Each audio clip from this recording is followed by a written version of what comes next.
Un homme simple avec des besoins simples et une foi inébranlable. Dans ma tête, les choses étaient claires. Je suis un être humain qui entend vivre dignement. La société française ayant sombré dans l'obscurantisme et le dogmatisme n'éprouve malheureusement aucune pitié pour les êtres de mon acabit. Cette pitié d'ailleurs, nous n'en voulons pas. On nous a promis la fraternité et les lumières, mais force est de constater qu'elles ne sont plus à l'ordre du jour. C'est ainsi que je suis rentré à La Réunion. Mais vivre dignement chez moi en tant que Réunionnais, est-ce seulement possible ? Quels sont les démons ? Quels sont les obstacles ? Quelles sont les tentations ? Comment ne pas céder ? Tout cela et plus dans Chronique d'un homme nouveau. Chronique d'un homme nouveau, épisode pilote, RAS, retour aux sources. Mark Twain disait « The two most important days in your life are the day you are born and the day you find out why. » Cela pourrait être traduit en français par les 2 jours les plus importants de votre vie sont le jour où vous êtes né et le jour où vous découvrez pourquoi. Mais avant même de découvrir pourquoi, peut-être qu'il serait intéressant de s'interroger sur qu'est-ce que la vie ? Non, vous ne pensez pas ? En tout cas, moi je dirais que la vie, c'est ce qui se passe entre la naissance et la mort. Et ce moment est si court que comme ces quelques lettres écrites sur le sable, il peut s'arrêter à la moindre vague.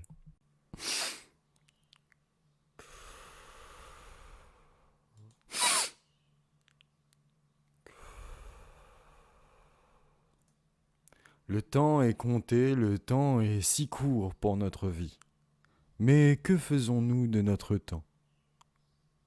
Souvent nous errons et nous souffrons. Mais alors pourquoi tant d'errance et de souffrance ? Est-ce bien nécessaire pour vivre ? C'est une question que je me pose. En tout cas, pourquoi y consacrer tant de temps ?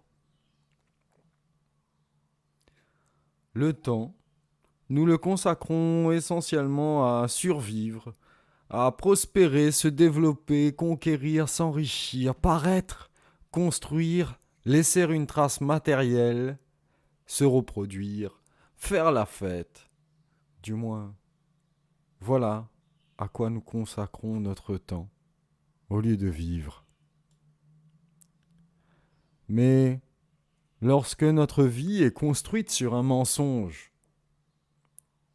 eh bien je crois que cela peut nous mener à bien des effets indésirables. Parmi ces effets, on peut compter le burn-out ou l'effondrement de valeurs. Mais ce n'est que le moindre. Car, pour la plupart, on tombe dans l'hypocrisie, dans la dissonance cognitive et dans les maladies psychopathologiques, traumatiques, ou dans des maladies tout simplement physiques, comme l'eczéma et le stress chronique ou d'autres formes de dépression ou autres affections physiques. En tout cas, je souhaitais vous proposer une autre interprétation de la citation de Mark Twain. En effet, The two most important days in your life, maybe, du moins, devrais-je dire, pourrait être, pour un être humain, le jour de sa naissance au monde, le jour de sa naissance, et le jour de sa renaissance en lui-même, ou en soi-même. C'est peut-être un peu complexe comme concept, mais comme diraient les rappeurs, seuls les vrais savent.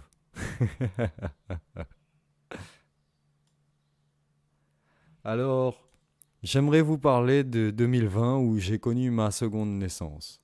Je ne vais pas vous parler tellement de ce que j'ai fait en 2020, mais plutôt de ce que je suis devenu après ma seconde naissance. Je suis devenu TYP, TYP, le griot, le barde, le kirtankar. Pour ceux qui ne savent pas ce qu'est un kirtankar, disons pour être dans la vulgarisation et la méconnaissance, qu'il s'agit de chanteurs, de danseurs, de gardiens de la tradition orale du nord de l'Inde qui sont itinérants de village en village et portent un peu comme les griots le savoir ou la tradition.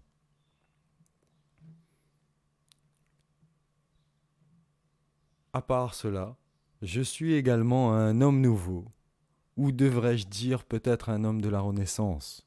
Lorsque je parle d'homme nouveau, je parle d'homme nouveau tel que le voit Fanon. Et lorsque je parle d'homme de la Renaissance, je parle peut-être un peu d'homme qui n'est pas limité par les critères de sa société. En effet, aujourd'hui, les hommes sont extrêmement limités, extrêmement pauvres en matière de ce qui est qualité d'être et qualité de vie, car ils sont tous limités par leur diplôme, et non d'expérience ou d'expertise que là où ils ont suivi des études dans une école. Je ne me limite pas à ce genre de choses, je ne suis donc pas un expert dans un domaine. En revanche, je tente à m'inspirer de la vie et à apprendre sur elle, ce qui fait de moi à la fois un poète, un artiste, un scientifique, un philosophe. Mais rien ne sert de me pavaner de toutes mes, dirais-je plutôt que dirons-nous, rien ne sert de me pavaner de toutes mes capacités. En réalité, toutes ces capacités ne sont acquises que pour servir un seul et même but. Car moi, lorsque j'ai connu ma seconde naissance, j'ai trouvé le message que j'étais amené à porter et j'ai su que mon travail, et le travail n'est rien d'autre qu'un service ou un bien que l'on fournit à une personne ou à une communauté. Eh bien, mon travail, c'est de transmettre. Et c'est de transmettre à travers mon art et à travers, je dirais, tous les moyens possibles, cette conception de la vie qui implique que chaque personne a une identité propre. Cette identité propre que j'appelle pour l'instant ipséité et que j'aimerais définir en créole demain, mais qui permettra à chacun d'entre nous, à travers son altérité, d'apporter quelque chose à la vie, à la société, à la planète, à l'humanité. Enfin, que dis-je ? Je suis un rêveur, n'est-ce pas ? Mais c'est le rôle du griot, c'est le rôle du barde, c'est le rôle du kirtankar, de garder le sacré et de le transmettre à travers le rêve, à travers la parole, à travers la danse, à travers peut-être aujourd'hui des vidéos, faute d'espace où s'exprimer. Tout commence pour moi par le retour à La Réunion. Lorsque je suis revenu à ma seconde naissance, lorsque je suis moi-même devenu TYP, j'ai commencé par faire de nombreuses actions, un site internet et beaucoup d'autres choses. Peu importe, ce n'est pas si important, mais il y a des comptes pour enfants, il y a des cartes mentales, il y a des podcasts, il y a de nombreuses choses que vous ne trouverez plus, à moins de savoir chercher, mais qui n'ont pas donné grand-chose, car je faisais toutes ces choses sans but. Rentrer à La Réunion, ce n'était pas pour faire tout cela. Faire tout cela, c'est ma mission. Démocratiser l'ipséité et permettre à chaque être humain, dans sa dignité d'être humain, d'exister et d'apporter via son altérité quelque chose à la société et au monde, c'est mon rôle. Mais à La Réunion, lorsque je suis rentré, j'avais mon peuple également.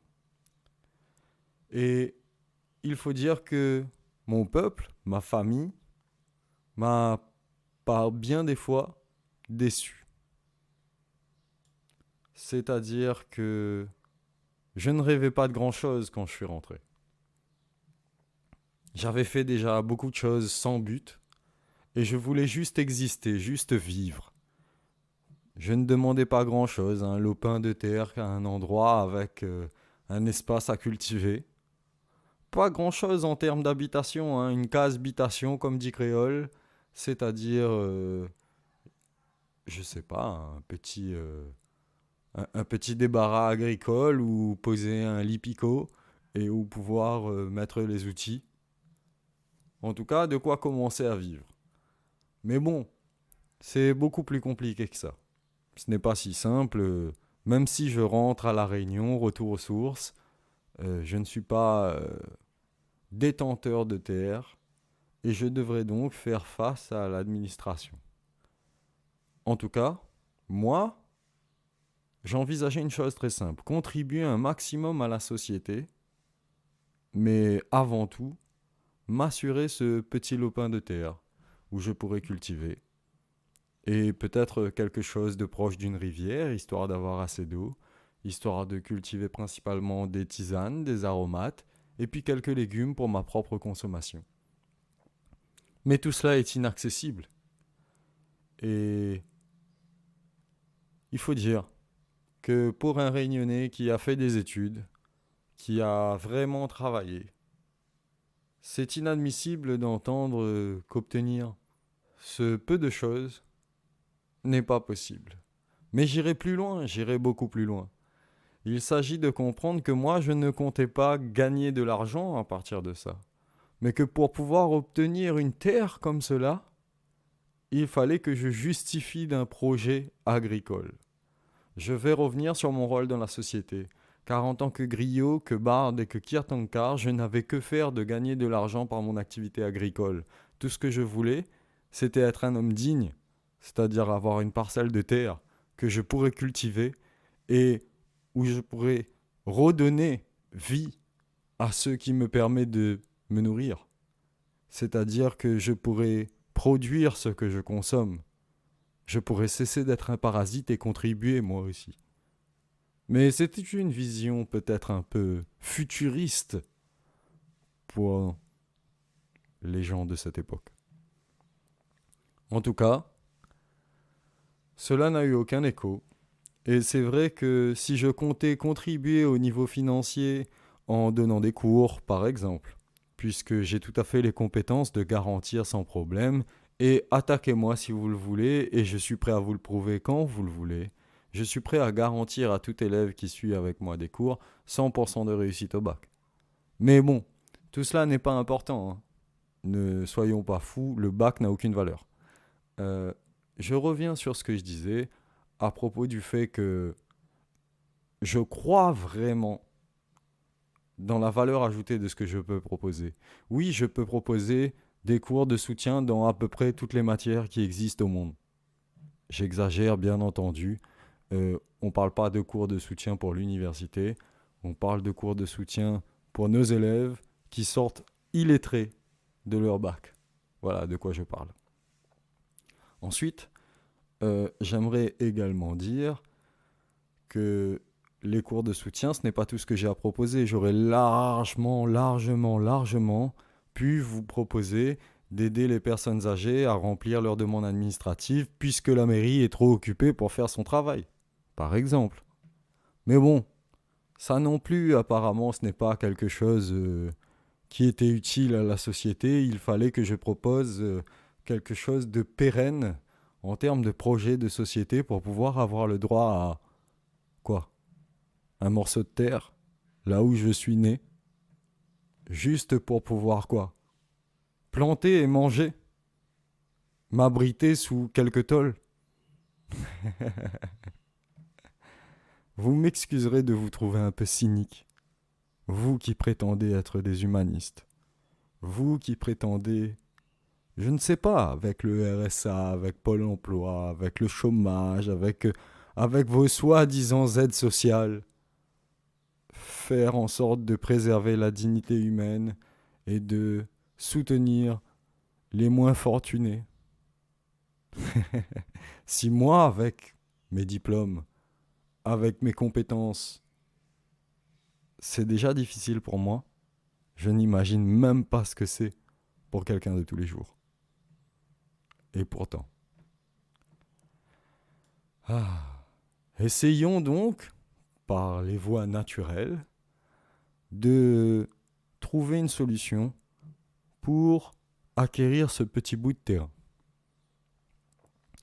Il faut passer, ou il faudra passer par la chambre d'agriculture. La chambre d'agriculture qui vous expliquera que vous avez en face de vous ou à côté de vous des organismes tels que la SAFER, la FNSEA, et qu'il y a des questions de filiation, bla bla bla bla bla bla bla. Bref, si vous voulez avoir une chance, et on dit une chance, on ne parle pas de pouvoir avoir le droit d'exploiter une terre ou de s'installer sur une terre. Mais si vous voulez un terrain agricole, il faudra envisager de faire une formation. En effet, si vous n'avez pas de formation agricole au préalable, il est impossible d'acquérir un terrain agricole et de s'installer, même dans une case habitation, sur ce dit terrain. Ce qui en soi est compréhensible, faisons donc une formation agricole, ça paraît logique. Ah non, mais pour faire une formation agricole, le problème c'est qu'il faut d'abord avoir un bail. Un bail pour un terrain agricole. Ok, bon, je cherche un bail pour un terrain agricole, je fais ma demande pour entrer en formation à l'école, et puis tout ira bien. Malheureusement, c'est un petit peu plus compliqué que ça, vous voyez. Pour obtenir une vente d'un terrain agricole, il faut que vous soyez vous-même déjà détenteur d'un diplôme agricole. Sinon, vous ne pouvez pas acheter. Mais donc, pour obtenir cette promesse de bail, alors, il faut comment on s'organise. Ils me font une promesse de bail alors que je ne peux pas acheter pour que je puisse rentrer à l'école. Et oui, mais vous comprenez aussi que si la personne met en vente son bien, il y a possibilité de prescription. Prescription par la SAFER, par... Ah, mais je suis ingénieur, mais je pensais que c'était difficile d'être ingénieur, mais en fait c'est beaucoup plus difficile d'être un être humain digne qui veut cultiver ce qu'il mange, quoi. Parce que moi, à la base, si je veux un terrain agricole, c'est pas pour faire la fête et faire un grand business avec de quoi vendre ou toucher des subventions, parce qu'apparemment les agriculteurs vivent de ça. Euh, Moi, ce qui m'intéresse, c'est de planter pour manger et de contribuer à la société autrement. Et effectivement, sur un terrain agricole, il y aura une grande partie qui risque de ne pas être exploitée, mais quand on connaît le nombre de terrains en friche à La Réunion, me donner une petite partie d'un terrain serait beaucoup plus pertinent que de le laisser en friche. Du moins, est-ce mon opinion de, comment dire ça, de béotien en la matière. Il est évident que je n'ai aucune connaissance dans le domaine et que peu importe que j'ai la possibilité de faire ou d'apporter beaucoup de choses dans le domaine de l'intégration et de l'automatisation dans le domaine de l'agriculture à La Réunion, ce qui compte, c'est que je n'ai pas de diplôme en agriculture. Donc je ne suis pas éligible à avoir un bout de terrain et à planter des tomates. Voilà où nous en sommes à La Réunion. Et il se trouve que je suis réunionnais. Et il se trouve que je me suis quelque part battu pour mettre La Réunion en l'air dans mes études, comme diraient les abrutis qui croient au diplôme. Maintenant, je ne vais pas rester sur cette défaite.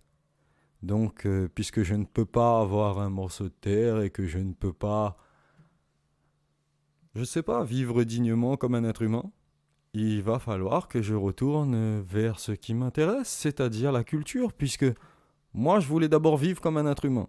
C'était pas le cœur du métier. C'était juste vivre comme un être humain chez moi dignement. Mais ça, apparemment, on n'a pas le droit.